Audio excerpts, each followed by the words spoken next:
Hello everyone! Today we're going to be going through a quick overview of how to mod Stardew Valley on the Steam Deck. It's a really great option if you're looking to play Stardew Valley on the go that's modded. However, Steam Decks are quite expensive, so to each their own. The first step here is you have to load Steam in desktop mode. Alternatively, if you wanted, you could download like an operating system on an SD card and run Stardew Valley that way if you were not comfortable using Linux, but I'm going to go through it pretty much in detail here, and I think this is the easiest option for everyone. The very first thing you're going to want to do here is go to the Snappy website and click the big download Snappy 3.18 button and click direct download. While that's downloading here, it's really important that you already have Steam installed on your desktop mode and Stardew Valley installed as well, as you're going to need both of these before you start this process.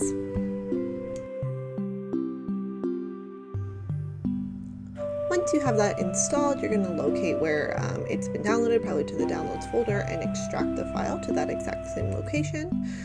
You'll see me doing it here on the screen. And then once we're done, we're just going to open the folder that contains that file, which will be the same one, and open it up here. The only difficult part of this process that I would say, if you're unfamiliar with running Linux, would be that we have to open a terminal here, which is an interesting way of like running files in Linux. All you have to do though is it's really simple, is search on the Steam Deck for a terminal. You'll see that this one called console comes up and we have it here, and then we just drag over the install on Linux file onto it and press enter.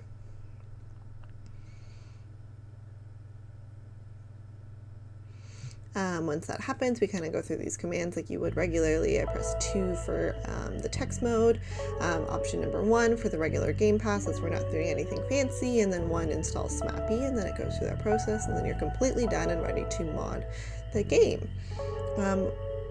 If you ever lose those files as to where Snappy is located, the easiest way to find them is to go to Steam on your desktop mode, go to manage and click browse local files, and everything's always going to be there if you're ever installing mods or trying to run the game.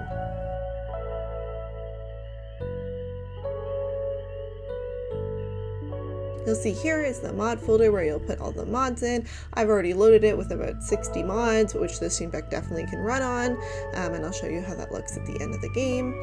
These are the mods I run exactly on my PC as well, so that it kind of can have a similar experience both ways. The easiest way, in my opinion, to run Stardew that's modded without any hiccups whatsoever is to scroll down this file and always open it via the Stardew modding API file. It looks like this. Just double click on it and it will open as well. Really important to note though is that if you have a lot of mods installed, it will take quite a while for that to open, and if you spam that button, you'll open multiple instances of Stardew, so just press it once and be patient. However, that is dependent on how many mods you have installed.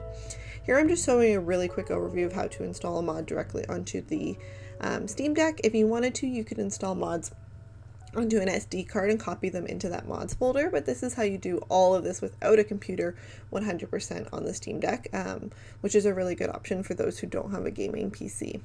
Here I decided to download this mod called NPC Map Locations. I just clicked the file on Nexus here, clicked manual download, and downloaded it onto my Steam Deck. You'll see once it's done here, I pressed open file just to see the location of where it was saved. Oh, sorry, it went into my downloads folder it looks like, and there's that file right there. Most important step, similar to before, is you have to extract the file. Once it's extracted, it will no longer have the .zip file, and it'll look more like this, and we just cut it / copy it into that mods folder from before. And one last time, if you ever lose the mods folder, the easiest way to find it is to just go to that Steam page and open the file location, as I'll show one last time, I think, right here. But yeah, that's everything. If you have any questions, just comment down below, and thank you so much for watching.